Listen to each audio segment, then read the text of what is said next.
the gavel struck. The trial ended. But the real story, the story of change, justice, and healing, had only just begun. As people filed out of the room, touching Isaac's shoulder, thanking Arya, wiping tears from their eyes, the judge remained seated, quiet, reflective, humbled. He watched a father embrace his daughter. He watched a community unite. And he understood with painful clarity that power meant nothing unless it was used to lift others. Arya didn't celebrate for attention. She didn't bask in victory. She simply whispered to her father, "I told you the truth always wins." And in that moment, everyone understood the value she carried. Not just the gift of healing, but the courage to fight for justice when the world told her she shouldn't. If you're still here, then maybe this story touched you. Maybe it reminded you that strength can come from unlikely places, and healing can come from the people we underestimate the most. Speech balloon, tell me in the comments. Have you ever been judged unfairly? Or have you ever met someone whose wisdom surprised you? Red heart, share this story if you believe talent, compassion, and brilliance come in every color, every background, every community. White heavy checkmark, subscribe for more powerful stories that heal hearts, challenge injustice, and remind us of one simple truth.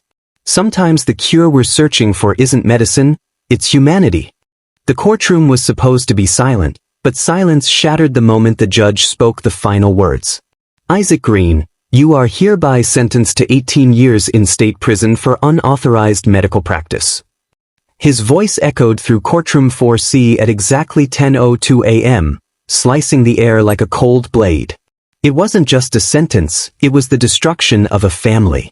The murmurs began immediately, soft, satisfied chuckles from people who believed they understood the world better than those sitting behind them. At the back of the room, a cluster of families from East Haven stared in stunned disbelief. Their healer, the man who saved their loved ones when hospitals refused to see them, was being taken away. And in front of them all, a 16-year-old girl stood like a shadow holding in a storm. Her name was Arya Green, and in that moment she looked impossibly small, until she opened her mouth. "Your Honor," her voice trembled, but not with fear. It trembled with a truth the room wasn't ready for. "Free my dad, and I'll heal you." The room froze. The bailiff's hands paused mid-motion. Even the judge, a man known for his rigid posture and stricter beliefs, blinked as if he hadn't heard correctly. Then the laughter came. Not just a chuckle, full mocking laughter. A woman in the second row whispered loudly, "These people will say anything for attention." A suited man shook his head and snorted, "Heal him? What is she, a magician?" Another voice chimed, "They don't even believe in real medicine." But Arya didn't flinch. Her eyes, dark, determined, burning with something ancient, never left the judge. Judge Harrison tried to mask his discomfort with anger. "Young lady, this is a court of law, not a playground for your fantasies. Sit down." But Arya took one step forward. "I said I'll heal you," she repeated. "I know what's happening to you. I know what you've been hiding." A thin wave of unease rippled through the room. The judge's jaw tightened. His hand drifted, not even consciously, to the left side of his chest. His breath hitched barely enough for anyone to notice. But Arya noticed. She saw everything. Because she had been trained to see the symptoms nobody else caught, the signals buried beneath the skin. The courtroom laughed again, but this time the laughter wasn't pure confidence. It carried a trembling edge, because something inside the judge's face shifted. A flicker of fear. A flicker of recognition. How did a teenage girl know? Arya held her ground, her voice growing steadier. "You're dying, sir. And the people you trust, they don't know how to save you." The room inhaled sharply. A few whispers turned into open scoffs. "This is ridiculous. Someone remove her. She's lying. They always make up stories." But Judge Harrison didn't speak. He stared at her with an expression the courtroom had never seen from him, uncertainty. Arya's next words cut deeper than any accusation. "Your lips turn pale when you stand. Your heartbeat changes when you breathe. You hide the pain under your jacket so no one sees you touch your chest." The judge stiffened. The murmurs stopped. For the first time in years, he felt exposed, not as a judge, not as a man of power, but as a patient desperately losing time. A voice from the gallery broke the silence. How would she know that? Another voice answered, she shouldn't. That's the point. Arya's breathing steadied. I'm not asking for power. I'm not asking for mercy. I'm asking for justice. Let my father go, and I'll show you something your doctors have missed. Every eye locked on the judge. And in the suffocating stillness, he realized something terrifying. This girl wasn't guessing. She knew. The courtroom mocked her because they assumed she came from ignorance. But Arya wasn't fighting for pride. She was fighting for truth. She was fighting for the father who saved lives no one else cared to save. And she was fighting for a man who spent years believing people like her had nothing to offer him. But the bigger truth, the one hidden behind her brave voice, was something no one in that courtroom knew yet. Arya wasn't just trying to save her father's life. She was about to change the judge's life too. And in doing so, she might change the entire system that tried to silence her family. Because sometimes the most powerful healing doesn't come from medicine. It comes from courage, from truth, and from the willingness to see value where the world sees none. This was the moment everything began. Long before Arya Green stood in that courtroom daring to challenge a judge, the story of her father, and the dangers surrounding their family, began in a forgotten corner of East Haven. A neighborhood where ambulances arrived too late, where emergency rooms asked for insurance before asking what hurt, and where people learned painfully early that survival depended on each other, not on a system built far away from them. In those streets, Isaac Green became both a guardian and a last hope. Not because he wanted recognition, but because people needed him when no one else cared enough to show up. Isaac's clients weren't criminals. They were elderly workers with damaged lungs from factories that gave them nothing but dust. Mothers who worked double shifts and collapsed from exhaustion. Children whose medication cost more than their families earned in a week. Hospitals called these cases non-urgent, but Isaac called them human. His knowledge came from years of studying, learning, training, and treating, but the world refused to see people like him as anything other than illegal. Arya grew up watching him heal strangers with compassion that formal institutions had long abandoned. She learned how to read the subtle shifts in a person's breathing, how to see early signs of hidden illness in their skin tone, how to recognize pain not by words but by silence. She wasn't simply her father's daughter, she was his legacy. And that legacy was the very thing that threatened to destroy them. Because while Isaac healed quietly, someone powerful was watching. Judge Samuel Harrison had built his entire career on one belief: only licensed institutions could provide real medicine. In his eyes, anyone outside that system, no matter how skilled, was a danger. Or, as he often said in speeches at charity galas, a threat to the integrity of modern medical practice. He genuinely believed he was protecting society. He thought shutting down people like Isaac was a noble duty. But noble intentions don't erase injustice, they reinforce it. For years, Harrison had sentenced dozens of unlicensed practitioners, mostly from communities like Arias. Some were real frauds. Many were simply people trying to keep their neighbors alive. But Harrison never looked closely enough to know the difference. His world was polished, predictable, and shaped by doctors who resembled him, educated, privileged, protected. He had no reason to question anything. Until illness forced him to. 6 months before Isaac's arrest, Judge Harrison began experiencing subtle symptoms. A pinch of pain in the morning. A breath too shallow at night. A strange weakness he dismissed as stress. Doctors ran tests, but nothing explained why his heart felt like it was betraying him. They gave him medication. They told him rest. They suggested more tests, more specialists, more money. Yet the disease inside him grew quietly, steadily, without mercy. He hid it from everyone. His wife, his colleagues, even himself. Because to admit weakness was to admit that he was no longer in control. And then one day, a file crossed his desk. Isaac Green, charged with unauthorized medical practice.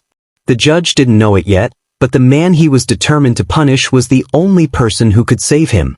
Meanwhile, Arya had noticed everything her father refused to say aloud. She saw the fear hidden behind his gentle smile.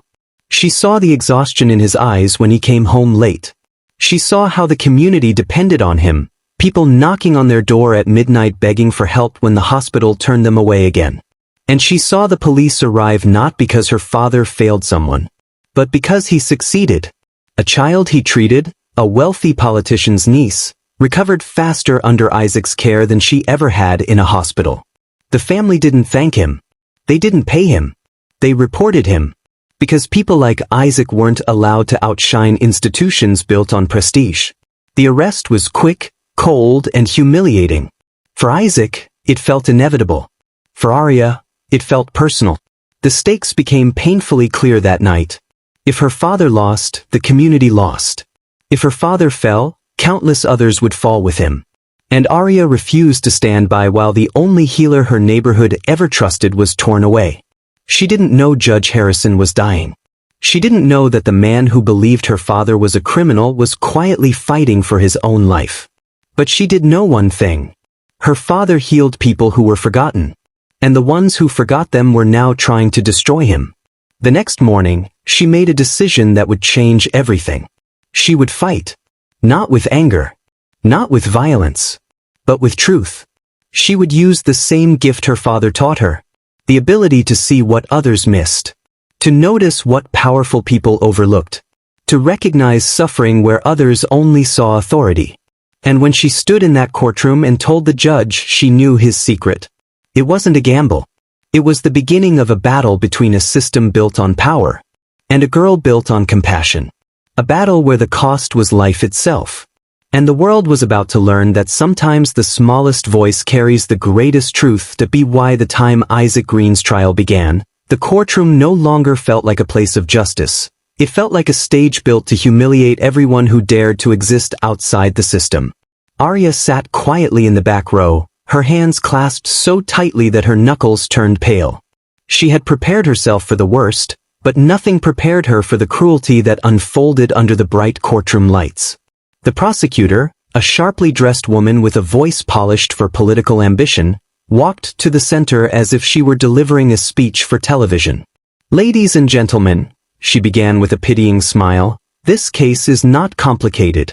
This man," she pointed at Isaac as though he were a criminal caught in the act, "played doctor without training, without authorization, and without respect for the laws that protect society."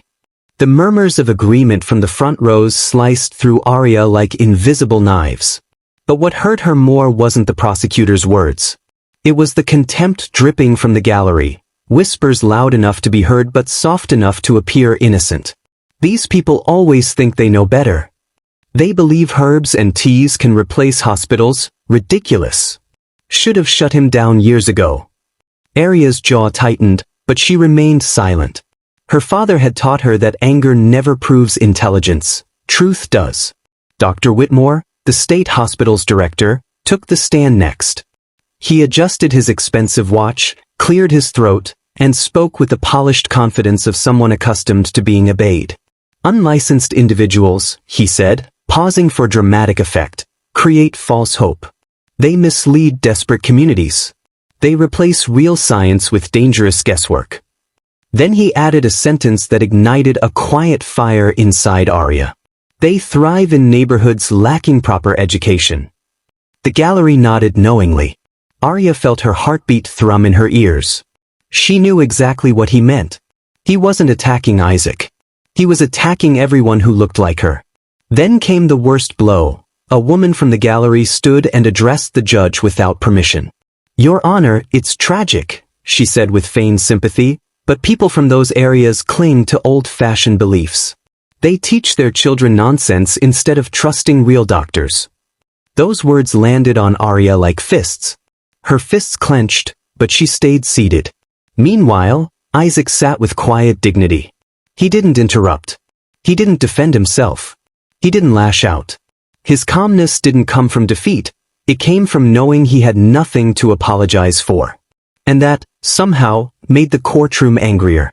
Even his own court-appointed attorney, assigned to defend him, became part of the cruelty.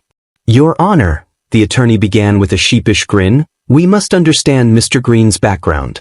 People from his community still rely on outdated methods. He meant no harm. He simply doesn't know better." Arya's breath caught. Her father, who spent years studying, reading, learning, treating, reduced to a stereotype in a single sentence. Her father lowered his eyes, not in shame, but in painful understanding. He knew the fight wasn't just legal. It was cultural, historical, systemic. Then the prosecutor added fuel to the fire.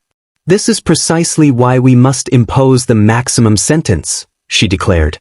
"To send a message. We cannot allow entire neighborhoods to stay trapped in ignorance because untrained healers mislead them." Ignorance. That word struck Arya like lightning. Ignorance? Her father had saved more lives than the very doctors mocking him. She saw Mrs. Lopez, the elderly woman her father healed after the hospital ignored her symptoms, sitting in the back wiping tears. She saw Mr. Daniels, whose asthma attacks Isaac treated when emergency rooms turned him away for lack of insurance. She saw parents holding their children, the same children hospitals dismissed but Isaac helped save.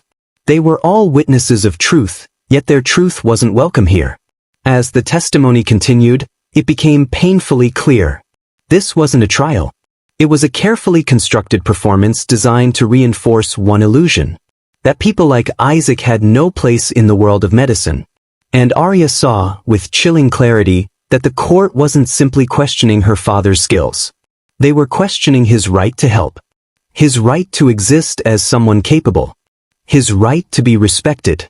But the cruelty reached its peak when a man in the front row leaned toward his friend and said loud enough for Arya to hear, "His daughter probably thinks she can heal people too. They always believe they have some secret knowledge. It's embarrassing." Something inside Arya cracked, not with weakness, but with fire. Judge Harrison's gavel struck sharply. "This courtroom will remain silent or I will have people removed." But even his voice sounded thinner now, because Arya wasn't the only one noticing. The judge's own breathing had changed. His skin had paled. His posture had sagged slightly, almost imperceptibly. The courtroom continued attacking Isaac, unaware that the man presiding over them was fighting a silent war inside his own chest. And Arya, quietly, observantly, saw all of it. While everyone else spoke out of arrogance, she was the only one seeing the truth. The cruelty wasn't just injustice. It was ignorance disguised as superiority. And Arya knew. If she didn't act soon, her father would be destroyed. But something else, something bigger, was about to collapse long before that. The judge's secrets were bleeding through his composure. And Arya was the only one who could see the cracks. When the courtroom resumed after a short break, everything looked the same. But Arya sensed something fundamentally shifting beneath the surface, like a fault line preparing to crack open. The prosecutor straightened her stack of papers. Dr. Whitmore crossed his arms with the confidence of a man who believed his testimony was irrefutable, and the judge attempted to reclaim his rigid, authoritative posture. But Arya saw what no one else saw. Judge Harrison wasn't just tired. He wasn't just stressed. He was deteriorating, fast. Arya watched the subtle tremor in his left hand as he lifted a document. She watched the slight wince he hid behind a cough. She watched the color drain from his face with every passing minute.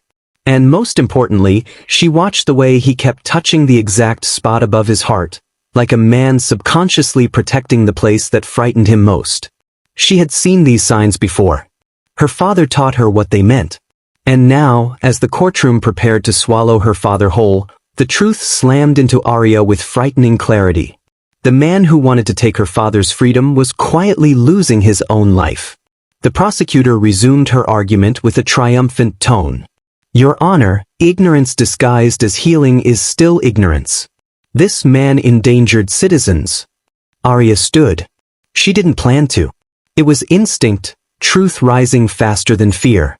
"Your Honor," she said again, her voice steady this time. "You are not well." Gasps exploded behind her. People twisted around to stare at the teenager interrupting the court for the second time. The prosecutor slammed her palm on the table. "This is outrageous." But Arya kept talking, her voice cutting through the noise with a precision that pierced the room. "You have pain in your chest every morning. You hide it by shifting in your seat.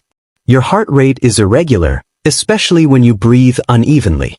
And yesterday," She paused just long enough for the silence to tighten like a noose. "You nearly fainted." The courtroom erupted into chaotic whispers. The judge's face drained of all color. "How dare you?" he snapped, but the strength behind his voice was gone. Arya didn't back down. She stepped forward, every word carrying the weight of the truth she had held in for weeks. "You've been to 3 specialists. You've changed your medication 4 times. You're afraid to tell your wife because you don't want her to think you're weak. But the truth is," her eyes locked onto his, "your heart is failing faster than you're willing to admit." The courtroom fell into a silence so heavy it felt like gravity itself had thickened.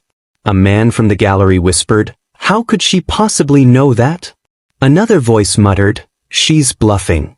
But Arya's tone didn't waver. "You think my father is dangerous because he didn't go to a big medical school.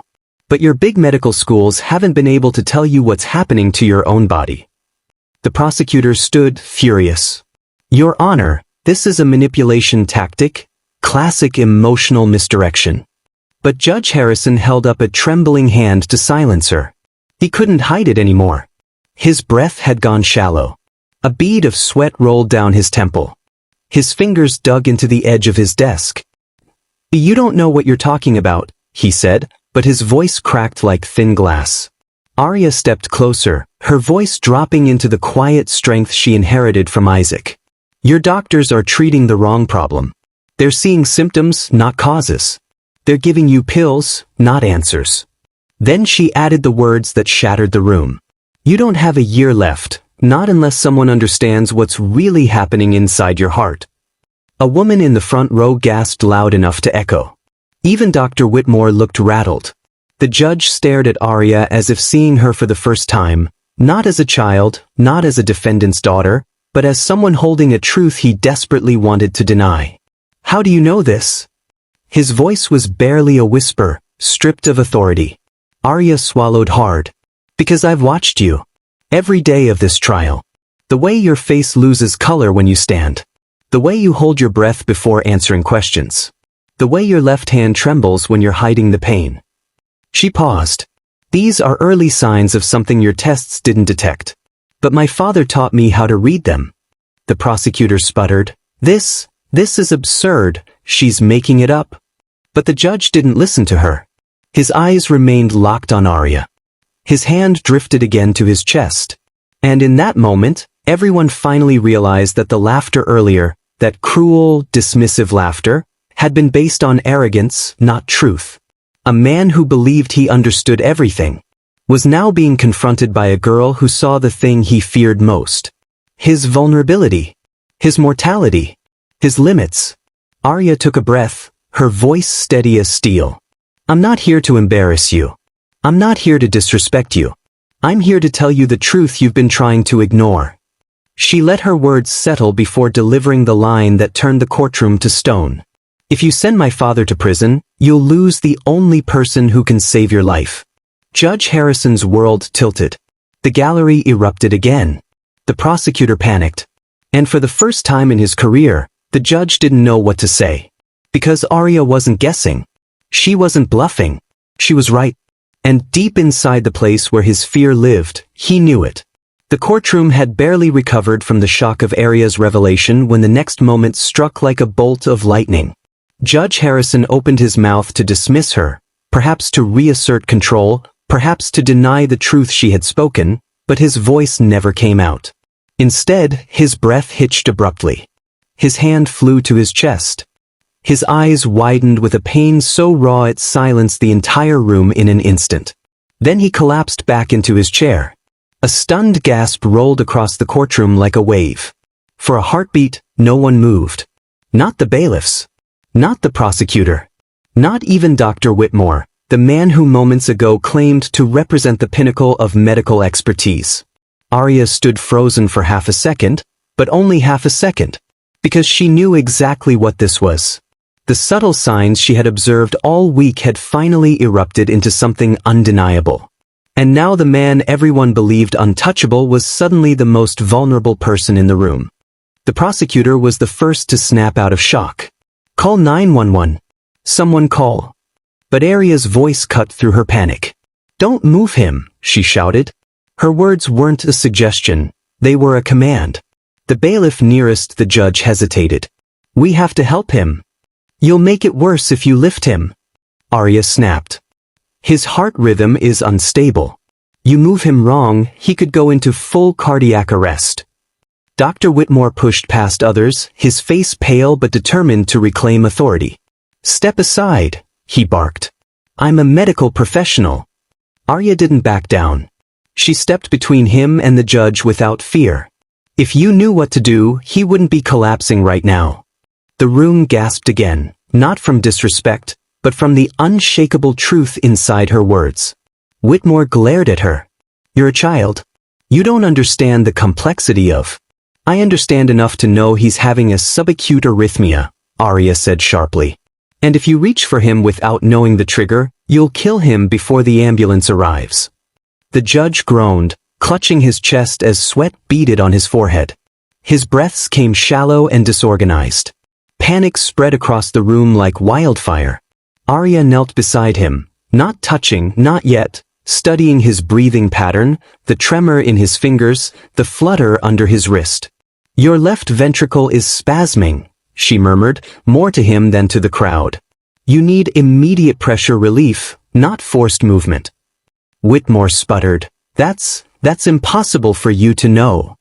But Arya ignored him and reached gently for the judge's wrist. The prosecutor lunged forward. Don't touch him. Someone stop her. But the bailiff, the same one who had mocked her community earlier, raised a shaky hand. Wait, let her try.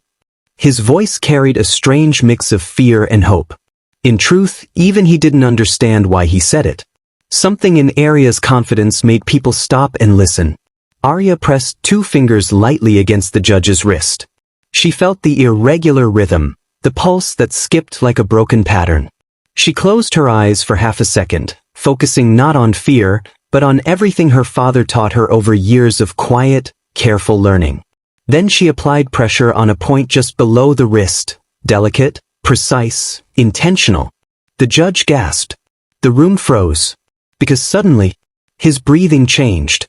It steadied, not fully, not safely, but enough that he could inhale without collapsing deeper into pain. What did you do? Judge Harrison whispered, his voice trembling with shock and a kind of fear he had never known before. Arya kept her voice soft and calm. I relieved the tension in your pericardial meridian. It's not a cure. It's stabilization. Enough for you to breathe until real treatment arrives. Dr. Whitmore's face twisted. That's pseudoscience. Arya looked directly at him, her eyes burning through his arrogance. Then explain why his heart rhythm just corrected by 12 beats per minute. Whitmore's mouth opened, and no words came out. The courtroom erupted in disbelief. A woman whispered, she's guessing. But a man beside her shook his head. No, that wasn't a guess. The bailiff who had earlier insulted Arya's community suddenly winced. He shifted uncomfortably, putting a hand on his lower back. Arya noticed instantly. She turned to him and said, You've had pain on your right side for days. You think it's your spine, but it's not. It's kidney stress from dehydration and ibuprofen. The bailiff stiffened. How did you? Arya stepped closer. Shift your weight to your left foot. He did. She nodded. That twitch in your right shoulder? That's referred pain. Drink water. Stop the ibuprofen. Stretch here, she motioned toward her lower ribs, and the pain will drop by tomorrow. The bailiff stared at her, dumbstruck. That's exactly where it hurts. Voices exploded across the room. How does she know this? Is she trained? Was her father teaching her? Is this real? The prosecutor tried desperately to regain control. Your Honor, she's manipulating everyone.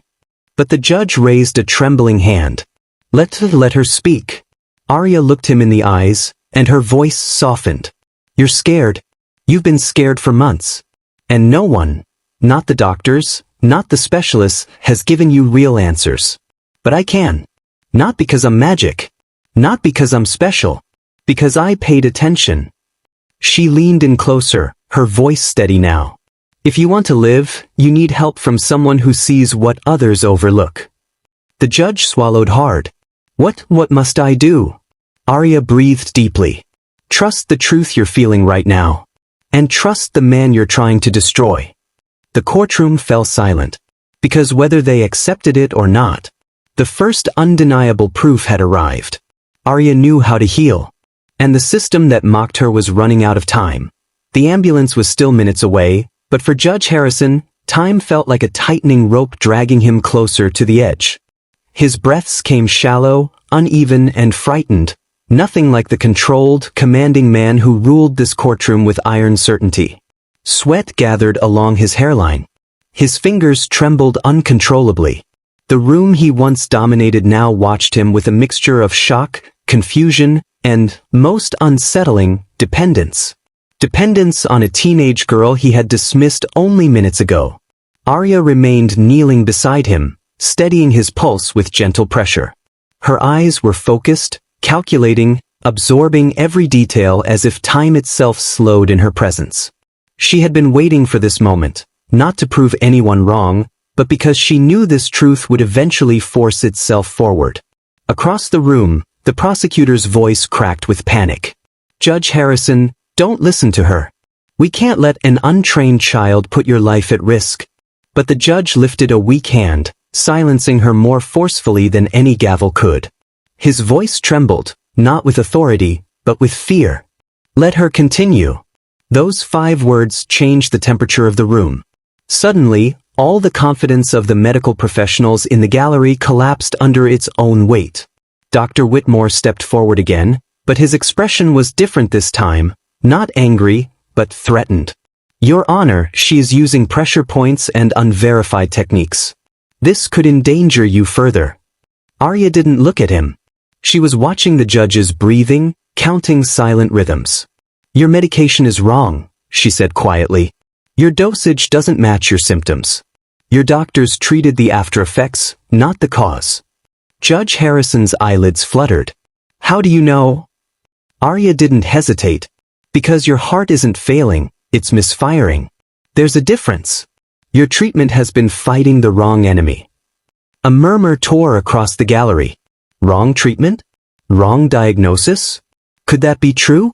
But the judge, who had carried this illness like a shameful secret, felt the truth in her words with devastating clarity. This was the first time anyone had understood his pain.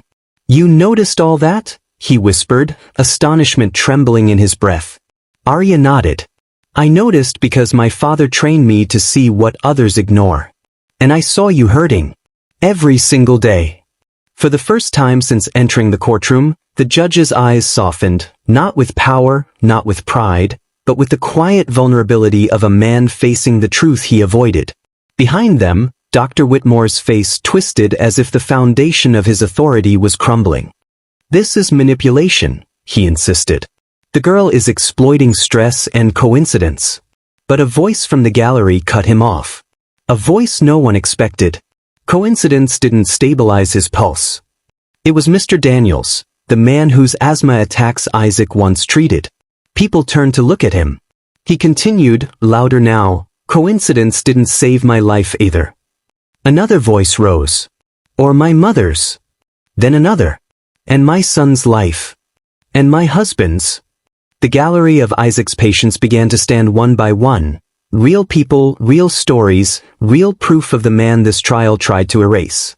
But Arya didn't let the moment distract her. She placed 3 fingers gently along the judge's forearm and pressed again, slightly lower this time. The judge inhaled sharply as a new wave of relief washed through his chest. His shoulders dropped. His heartbeat steadied again. His vision cleared. Whitmore stared in disbelief.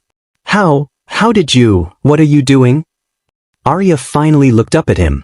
Her eyes weren't angry. They were tired of being dismissed, tired of being underestimated, tired of fighting arrogance disguised as education. I'm doing what you couldn't, she said softly. Judge Harrison's breath trembled. Not from pain this time, from realization. His entire life, his career, his judgments, his beliefs, had been built on the assumption that knowledge existed only inside institutions. That healing belonged only to those with degrees and certifications. That people like Arya and Isaac were pretenders, intruders, fakes. But now, as his chest loosened under Arya's touch, as clarity replaced panic, as life returned to him when he needed it most, he understood something that terrified him more than the illness ever had. He had been wrong. Deeply, painfully wrong. Tears formed at the edges of his eyes, not from weakness, but from overwhelming truth. "I misjudged you," he whispered. "All of you." Arya's expression softened, not with triumph, but with empathy. "Everyone misjudges what they don't understand," she said gently. "But what matters is what you do once you finally see the truth." The courtroom fell silent. Every person held their breath. Because this wasn't just a medical revelation. It was a moral one. A human one. Judge Harrison's voice cracked as years of buried fear, pride, and prejudice finally surfaced. All this time I believed your father was endangering people. But the truth is, he couldn't finish the sentence. He didn't have to. Everyone knew. Arya finished it for him, with quiet strength and no bitterness. The truth is he saved them. And he could save you too. The judge closed his eyes, not in pain, but in acceptance. And for the first time in his life, he surrendered not to fear, not to power, but to truth. Arya's truth. Her father's truth. The truth the world tried to bury. A truth that was about to change everything. The courtroom felt different when the paramedics finally rushed in. Not calmer. No, the air still pulsed with tension, but different. As if everyone could sense that something irreversible had happened.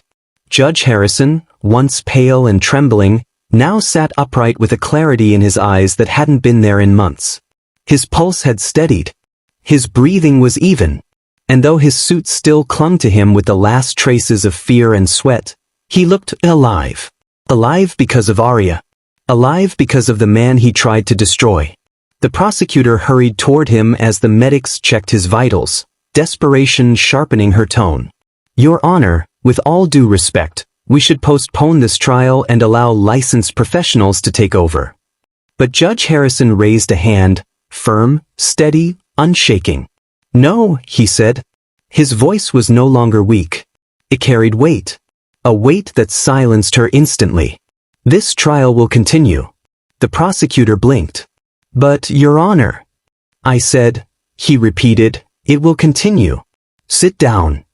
She obeyed without argument. For the first time since the trial began, Arya felt the balance of power shift. Not toward her. Not toward the defense. But toward truth, raw, undeniable truth. Judge Harrison straightened in his seat. Every eye in the courtroom locked on him.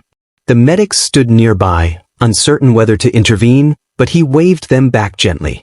He turned to Isaac. A man he had nearly buried. A man who watched him suffer without bitterness.